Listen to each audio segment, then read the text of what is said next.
Hey guys, how's it going, Dudey? I'm back with another video. Now today we are going to talk about one of the hardest cases I've ever had to research in my life because, spoilers, it involves the removal of a man's penis and then some. So yeah, look forward to that. Before we begin, if you could smash that like button, hit the subscribe button and that notification bell, that would be amazing. We're so close to 100k now. I can almost taste it.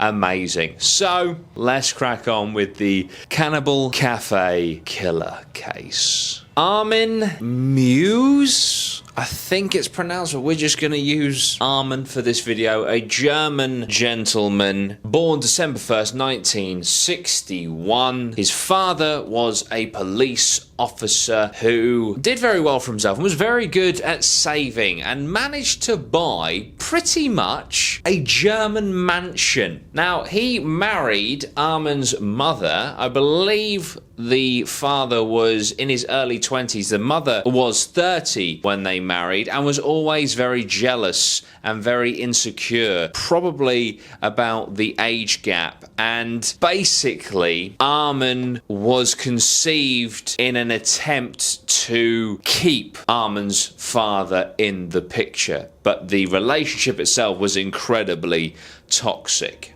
According to Armen, his mother was incredibly manipulative and nasty, forever accusing her husband of cheating and not treating the children very well. Armen had two elder siblings. The environment growing up was so toxic that at the earliest convenience, Armen's two older siblings left home, leaving Armen alone with his mother and father, his mother treating him horrendously and forcing him at the age of 6 to do all of the house chores. At the age of 7, Armen's father had had enough, simply up and left, and Armen never saw him again, leaving Armen with just his mother. To cope with the toxicity of his mother, he found himself delving into books and being fascinated by stories revolving around cannibalism. This is believed to be where his fantasies about consuming someone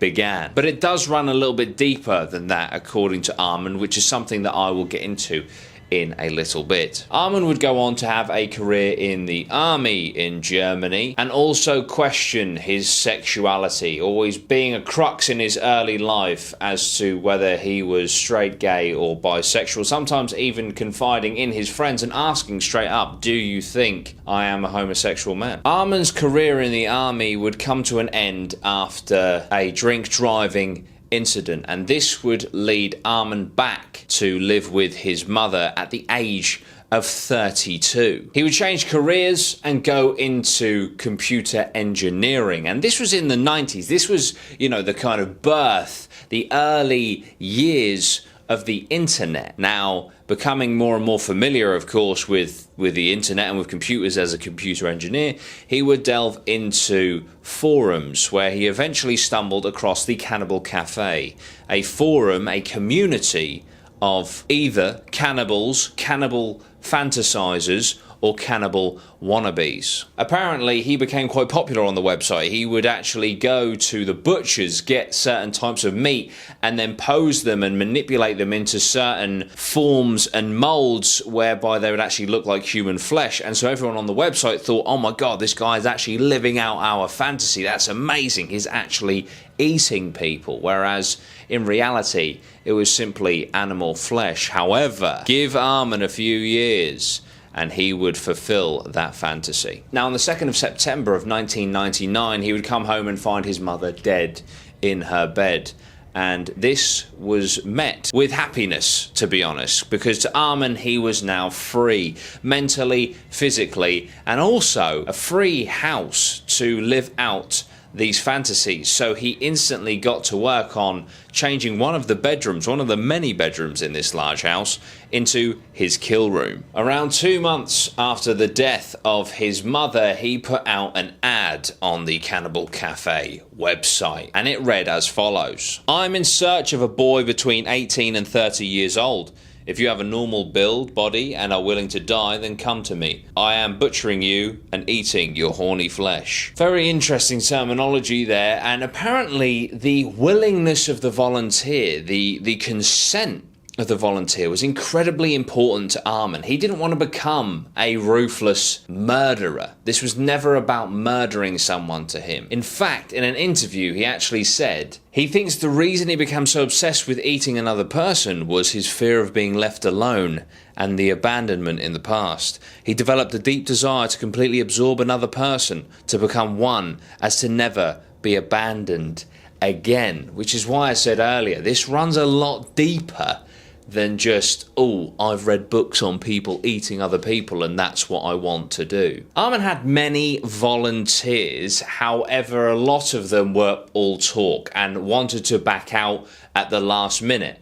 Now, this will sound strange to say, but to be fair to Armen, the moment they didn't want to do this anymore, he was like absolutely fine, because he really did push this narrative of, I only want to do this if you want to do this. There was a few people that literally got to the point of, right, here we go, it's time to die, and they'd be like, actually, no, this isn't for me. And he would let them go. But finally, there was Brandes. Brandes replied to Armen and volunteered himself forward, and he actually had some requests. And those requests were things like he wanted his skull to be turned into an ashtray, and he wanted his penis to be removed before death so that both he and Armen could enjoy eating it before Brandes would then offer himself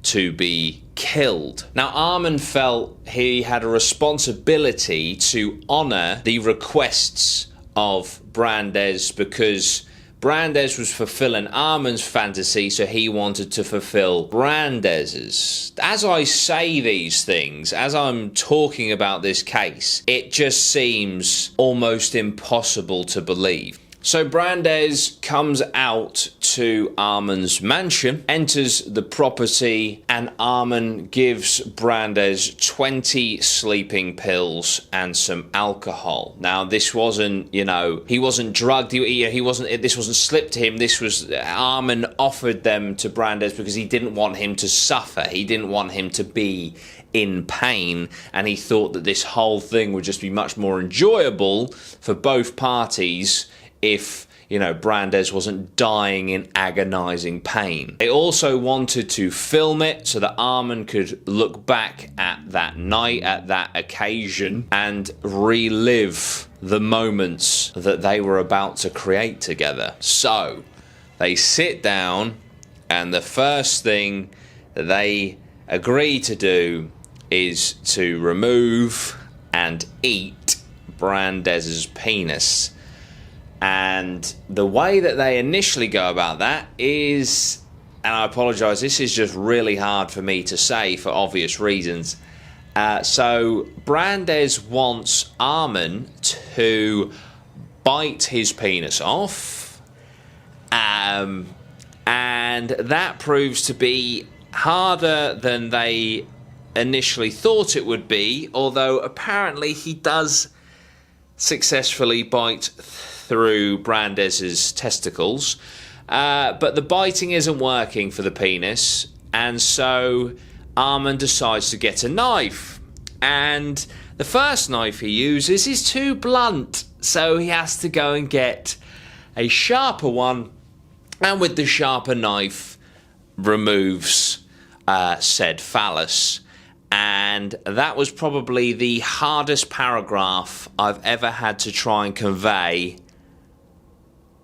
on camera. So from there, Brandes wants to enjoy his penis raw, but apparently it's too chewy. So Armen decides to cut up the penis into chunks, throw it in a saucepan, and saute the penis. Oil, salt, pepper, garlic. Okay. Meanwhile, of course, Brandes is bleeding profusely, and the loss of blood is so severe that he is also, losing a lot of energy quite quickly, as well as apparently the ordeal of removing his penis took around 30 seconds, and in that 30 seconds, regardless of the sleeping pills, he was indeed screaming in agony. So the sautéed penis is placed on the table, and apparently it's basically inedible, and this actually upset Armen, because this isn't how he saw it going, and he ended up feeding his share to his dog, and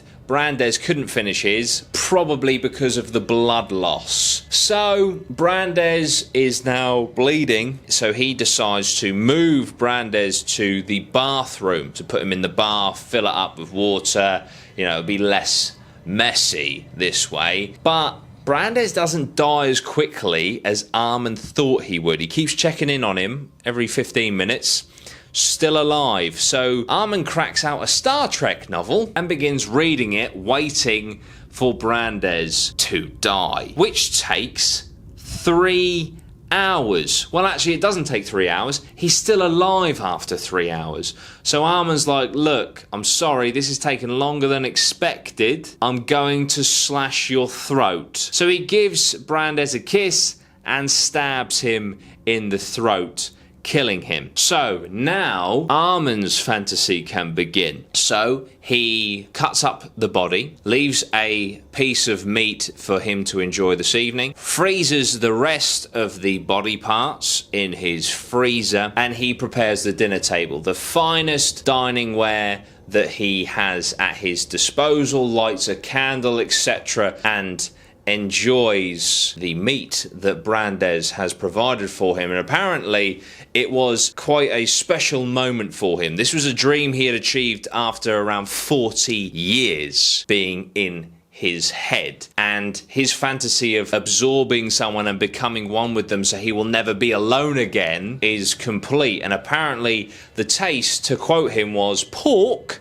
but a little bit stronger. So there we go.